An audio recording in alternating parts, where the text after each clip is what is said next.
పశ్చిమ గోదావరి జిల్లా భీమవరం మండలం తుందూరులో పలు అభివృద్ధి పనులకు ఎమ్మెల్యే రామాంజనేయులు శ్రీకారం చుట్టారు. మైక్రో ఫిల్టర్, సీసీ డ్రైన్ నిర్మాణం, ఆసుపత్రిలో 6 పడకల హాల్ ప్రారంభించారు.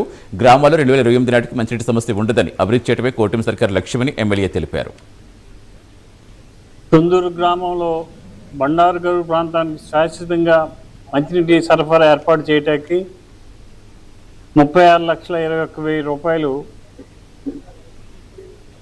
నిధులు మంజూరు చేయడం జరిగింది. ఇది జలజీవన్ మిషన్ ద్వారా ఇవ్వడం జరిగింది. అలాగే రెండో పని, తుందూరు గ్రామంలో పిట్టా సత్యానంద ఇంటి వద్ద నుండి మండల పరిషత్ ఐతూరు వరకు సీసీ డ్రైన్ నిర్మాణం చేయడం జరిగింది. ఇది 10,50,000. ఈ నిధులు సిపి సాధారణ 15వ వాద్య సంఘం నిధుల నుంచి ఇవ్వడం జరిగింది. తుందూరు గ్రామంలో ప్రథమ చికిత్సా కేంద్రాలయం మొదటి అంతస్తులో 6 పడకల హాల్ నిర్మాణం చేయడం జరిగింది. ఇది అంచనా విలువ 9 లక్షలు. ఇది రోజు మంచి కార్యక్రమం చేశాం. ఈ మైక్రో ఫిల్టర్ వలన నాణ్యమైన మంచినీళ్ళు ఇచ్చే అవకాశం వచ్చింది.